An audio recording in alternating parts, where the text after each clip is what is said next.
Bonjour et bonne année. Bonne année Pénélope. Bonne année, J. Jolie cravate. Merci. C'est un cadeau? Oui. Eh ben ça devait être quelqu'un qui t'aime pas. En décembre 2011, plusieurs journaux annonçaient qu'Air France voulait supprimer 2000 emplois. Le tout en gelant nos salaires, nos primes, nos promotions et en révisant nos accords collectifs. Oui. Air France, qui n'avait rien annoncé à ses salariés, s'est fendu d'un démenti catégorique dans la foulée. Démenti repris par M. de Juniac qui affirme quand même que la situation de l'entreprise est toute pourrie et qu'il nous sera demandé à tous de faire des efforts de façon équitable. Évidemment, équitable, ça veut dire que c'est nous qui morflons. Pour sauver le triple A. Coup d'envoi officiel le 12 janvier à l'occasion d'une session extraordinaire du CCE. Et tout de suite après, les présidentielles, le deuxième coup de Juniac. De Juniac ou de Jarnac, on ne sait pas. Hein. Ouais, excellente question, Pénélope. On ne sait pas, mais l'avenir nous le dira sans aucun doute. Nous avons pu filmer en caméra cachée la stratégie employée par le comité exécutif d'Air France, jugé par vous-même. Tu sais, quand il faut que tu annonces à quelqu'un quelque chose qui va l'emmerder, par exemple, tu as besoin d'emprunter 100 000 balles à un type. Tu dis, c'est épouvantable, ma femme est à l'hôpital, il me faut 1,5 million. Le type devient livide, tu le laisses bafouiller, et puis après tu dis, écoute, au fond, si tu me donnes 100 000 tout de suite, je peux m'arranger pour le reste. Le mec, il est fou de joie. C'est un tel soulagement, il te les file à genoux. Le principe, c'est que tu m'attraques au départ, et à l'arrivée, quand t'affiches la vérité, c'est toi qui as l'air de faire un cadeau.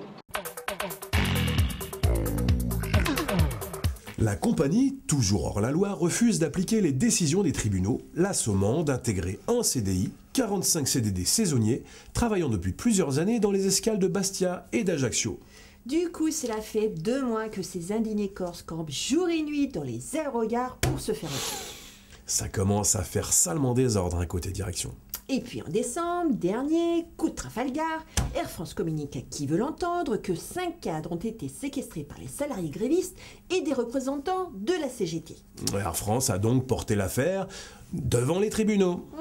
Mais voilà, la plainte pour séquestration des cadres AF s'est transformée en plainte pour séquestration de BLS. Bien évidemment, ça a moins de gueule qu'une bonne prise d'otage, hein, mais on fait avec. Hein. En tout cas, la justice a tranché et déboute une fois de plus Air France. Mais c'est pas tout. Juste avant Noël, la direction avait déposé un énième recours au pied du sapin du tribunal en invoquant une atteinte à la sûreté publique. Hein. Rien que ça. Hein. L'idée, c'était d'expulser les indignés des aérogares. Atteinte à la sûreté publique, hein. Oui, en Corse. Oui. Alors tout le monde s'attendait à un truc costaud, musclé, hein. Genre ça. Ou au moins ça. Ah oui, hein, minimum. Hein.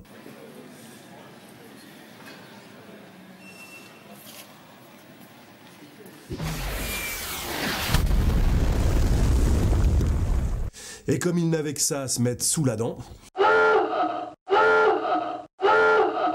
Et ben du coup ça fait pchit. Et la direction vient d'essuyer son 8e revers juridique dans ce dossier. Le Père Noël sur ce coup-là est vraiment une ordure. Hein. Quand on pense que la direction préfère bloquer 6 millions d'euros d'astreinte à ce jour, qui représente 625 années de salaire pour un de ces jeunes salariés à temps partiel... On se dit que c'est de l'argent jeté par les hublots. Hein. Ah bah oui. Il n'y a pas d'autre mot. Hein.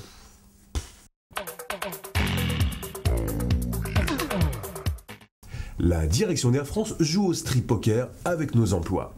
Après les 30 vis manquantes de l'A340 d'Air France au retour de sa grande visite faite en Chine... Voilà que la direction joue de nouveau au Maroc, cette fois en envoyant une partie de sa maintenance chez ATI, co-entreprise marocaine créée sur mesure par Royal Air Maroc et Air France. Première conséquence de cette nouvelle externalisation, 30 suppressions de postes de mécanos en France, avec d'inévitables répercussions sur les emplois de l'ensemble de la chaîne de sécurité. Mais dis-moi Pénélope, au final, les salariés de la maintenance ont eu beaucoup de chance. Hein. Ah bon? Bah oui, 30 vis manquantes égale 30 suppressions d'emplois de mécaniciens avions. Heureusement qu'il ne manquait pas 500 vis. Hein. Ah oui, effectivement, vu comme ça. Et si un de nos avions revient du Maroc avec un moteur manquant, est-ce que tu crois qu'on va supprimer un emploi de directeur de la maintenance? Excellente question, Pénélope. Excellente question.